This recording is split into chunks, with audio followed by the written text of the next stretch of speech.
ಜೈ ಭೀಮ್ ಸೇನೆ ವತಿಯಿಂದ doctor B R Ambedkar ಅವರ ಪುತ್ಥಳಿ ಅನಾವರಣ.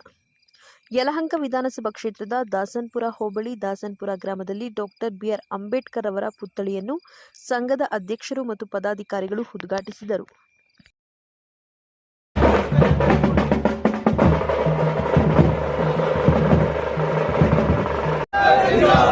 जिंदाबाद जिंदाबाद अंबेडकर जिंदाबाद जिंदाबाद जिंदाबाद अंबेडकर जिंदाबाद.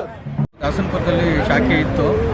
ಈಗ ವಿಭಿನ್ನ ರೀತಿಯಲ್ಲಿ ಹೊಸ ರೀತಿಯಲ್ಲಿ ಇವತ್ತು ದಾಸನಪುರದಲ್ಲಿ ಶಾಖೆ ಇವತ್ತು ಆರಂಭ ಮಾಡಿದ್ದಾರೆ. ಇನ್ನೊಂದು ವಿಶೇಷ ಏನಂದರೆ ಇವತ್ತು ನಮ್ಮ ನವೆಂಬರ್ 1 ಕನ್ನಡ ರಾಜ್ಯೋತ್ಸವ ಕೂಡ ಎರಡೂ ಸೇರಿ ಇವತ್ತು ಈ ಏನು ಶಾಖೆ ಉದ್ಘಾಟನೆನ ನಮ್ಮ ಅರುಣರ ಅಧ್ಯಕ್ಷತೆಯಲ್ಲಿ ಇರ್ಬೋದು, ನಮ್ಮ ಉಪಾಧ್ಯಕ್ಷರ ಅಧ್ಯಕ್ಷತೆಯಲ್ಲಿ ಇರ್ಬೋದು, ಹಾಗೂ ನಮ್ಮೆಲ್ಲ ಸಂಘಟನೆ ಲೀಡರ್ಗಳು ಯಾರ್ಯಾರಿದ್ದಾರೆ, ಮಂಜು ಇರ್ಬೋದು, ಶ್ರೀಕಾಂತ್ ಅವರು ಇರ್ಬೋದು, ಆಮೇಲೆ ಮುನ್ರಾಜ್ ಅವರು ಇರ್ಬೋದು, ಇವರೆಲ್ಲ ಸೇರಿ ಇವತ್ತು ಒಂದು ಒಮ್ಮತವಾಗಿ ನಮ್ಮ ಬಾಬಾ ಸಾಹೇಬ್ ಅಂಬೇಡ್ಕರ್ ಅವ್ರು ಏನೆಲ್ಲ ನಮ್ಮ ಸಂವಿಧಾನ ಕೊಟ್ಟಿದ್ದಾರೆ ಆ ಸಿದ್ಧಾಂತಗಳನ್ನ ಎತ್ತಿಡಬೇಕು ಅಂತೇಳಿ ನಮ್ಮ ಹಕ್ಕುಗಳನ್ನ ನಾವು ಕೇಳೋದಕ್ಕೆ ನಾವೆಲ್ಲರೂ ಒಗ್ಗಟ್ಟಾಗಿ ನಮಗೆ ಸಿಗಬೇಕಾಗಿರೋಂಥ ಸವಲತ್ತುಗಳಿರ್ಬೋದು, ಸ್ಥಳೀಯವಾಗಿರುವಂಥ ವಸತಿಗಳಿರ್ಬೋದು, ಮತ್ತು ಏನೇ ಅನ್ಯಾಯಗಳನ್ನೆಲ್ಲ ನಾವು ಮೆಟ್ಟು ನಿಂತು ನಾವೆಲ್ಲರೂ ಒಗ್ಗಟ್ಟಾಗಿ ಬಾಬಾ ಸಾಹೇಬ್ ಅಂಬೇಡ್ಕರ್ ಅವರ ಆಶೀರ್ವಾದದಲ್ಲಿ ಸವಲತ್ತುಗಳನ್ನ ಅನುಭವಿಸಬೇಕು ಅಂತೇಳಿ ಒಂದು ಇವತ್ತು ಶಾಖೆನೇನು ಪ್ರಾರಂಭ ಮಾಡಿದ್ದಾರೆ.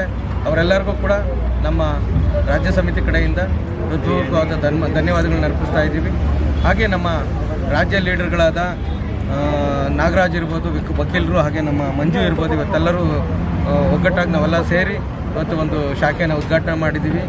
ಇವತ್ತೆಲ್ಲ ನಾವೆಲ್ಲ ಏನು ಅನುಭವಿಸ್ತಾ ಇದ್ದೀವಿ, ಇವತ್ತು ಬದುಕಿದ್ದೀವಿ ಅಂದರೆ ಬಾಬಾ ಸಾಹೇಬ್ ಅಂಬೇಡ್ಕರ್ ಕೊಟ್ಟಿರುವಂಥ ಅನುಕೂಲಗಳು ಮತ್ತು ಭಿಕ್ಷೆ ಕೂಡ. ಅವರು ಅವತ್ತು ಈ ಅನುಕೂಲಗಳು ಕೊಡಲಿಲ್ಲ ಅಂದರೆ ಇವತ್ತು ನಾವೆಲ್ಲ ಈ ರೀತಿ ಅಡ್ವೊಕೇಟ್ ಆಗಲಿ ಅಥವಾ ರಾಜಕೀಯದಲ್ಲಿ ಒಂದು ಒಳ್ಳೆ ಮಿನಿಸ್ಟರ್ ಆಗಲಿ, IAS ಆಫೀಸರ್ಗಳಾಗಲಿ, ವಿದ್ಯಾವಂತರಾಗಲಿ ಆಗೋಕ್ಕಾಗ್ತಾ ಇರಲಿಲ್ಲ. ಕೊಟ್ಟಿರುವಂಥ ಸಂವಿಧಾನ ಏನಿದೆ ಆ ಸಂವಿಧಾನನೇ ನಮಗೆ ಮಹಾನ್ ಗ್ರಂಥ ಕೂಡ, ಒಂದು ಅಲ್ಟಿಮೇಟ್ ಕೂಡ. ಇವತ್ತು ಆ ಸಂವಿಧಾನ ಇಲ್ಲ ಅಂದಿದ್ರೆ ನಾವು ಯಾರೂ ಕೂಡ ಇವತ್ತು ಇಲ್ಲಿ ಇರೋಕ್ಕಾಗ್ತಾ ಇರಲಿಲ್ಲ. ಸೊ ನಾವು ಮೊದಲು ಸಂವಿಧಾನನ ಓದಬೇಕು, ಅದನ್ನು ತಿಳ್ಕೊಬೇಕು, ಇನ್ನೊಬ್ರಿಗೂ ಸಂವಿಧಾನದ ಮಹತ್ವನ ಅರಿವಿನ ಮೂಡಿಸಬೇಕು. ಈ ನಿಟ್ಟಿನಲ್ಲಿ ನಾವು ಪ್ರತಿ ಕಾರ್ಯಕ್ರಮದಲ್ಲೂ ಹೇಳ್ತಾ ಇರ್ತೀವಿ, ಸಂವಿಧಾನನ ಎಲ್ಲರೂ ತಿಳ್ಕೊಬೇಕು, ಸಂವಿಧಾನದ ಮಹತ್ವನ ಎಲ್ಲರಿಗೂ ತಿಳಿಸ್ಬೇಕು ಕೂಡ. ಬರೀ ಯಾವುದೋ ನಮ್ಮ ಒಂದು ದಲಿತ ಸಮುದಾಯಕ್ಕೆ ಮಾತ್ರ ಅದು ಆಗಿರಬಾರ್ದು, ಪ್ರತಿಯೊಂದು ಸಮುದಾಯಕ್ಕೂ ಅದರ ಮಹತ್ವನ ನೀಡಬೇಕು ಕೂಡ. ಬಾಬಾ ಸಾಹೇಬ್ ಅಂಬೇಡ್ಕರ್ ಒಂದೇ ಸಮುದಾಯಕ್ಕೆ ಕೊಟ್ಟಂಥ ಸಂವಿಧಾನ ಅಲ್ಲ, ಅದು ಎಲ್ಲರಿಗೂ ನಮ್ಮ ದೇಶದ ಪ್ರತಿಯೊಬ್ಬ ಪ್ರಜೆಗಳಿಗೂ ಕೊಟ್ಟಂಥ ಸಂವಿಧಾನ. ಅದು ಪ್ರತಿಯೊಬ್ಬರಿಗೂ ಕೂಡ ಅನ್ವಯಿಸುತ್ತೆ.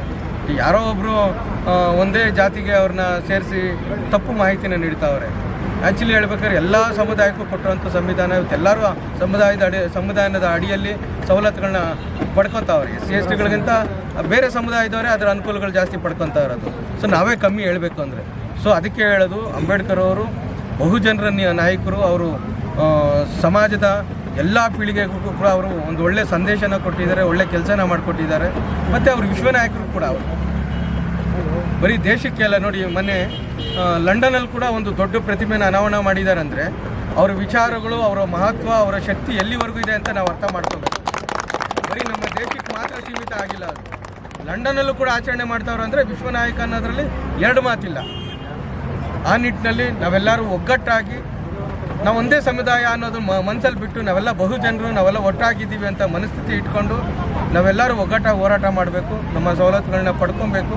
ಈಗ ಸ್ಥಳೀಯ ನಮ್ಮ ಪಂಚಾಯತಿ ವ್ಯಾಪ್ತಿ ಇರ್ಬೋದು, ನಮ್ಮ BBMP ವ್ಯಾಪ್ತಿ ಇರ್ಬೋದು, ವಿಧಾನಸಭಾ ವ್ಯಾಪ್ತಿ ಇರ್ಬೋದು, ಇದನ್ನೆಲ್ಲರೂ ಕೂಡ ನಾವೆಲ್ಲರೂ ಒಗ್ಗಟ್ಟಾಗಿ ಒಂದೊಳ್ಳೆ ಒಂದು ಸಂದೇಶ ಕೊಡೋದ್ರ ಮೂಲಕ, ನಮ್ಮ ಹಕ್ಕುಗಳನ್ನ ಪಡೆಯೋದ್ರ ಮೂಲಕ ನಾವೆಲ್ಲರೂ ಒಂದೇ ಅನ್ನೋದನ್ನು ಸಾರಬೇಕು. ಈ ನಿಟ್ಟಿನಲ್ಲಿ ಇವತ್ತು ನಾವೆಲ್ಲರೂ ಯಾವುದೇ ಭಾಷೆ ಇರ್ಬೋದು, ಎಲ್ಲಿಂದನೇ ಬಂದಿರ್ಬೋದು, ನಾವೆಲ್ಲರೂ ಕನ್ನಡಿಗರು. ಕನ್ನಡಕ್ಕೆ ನಾವು ಮಹತ್ವ ಕೊಡಬೇಕು.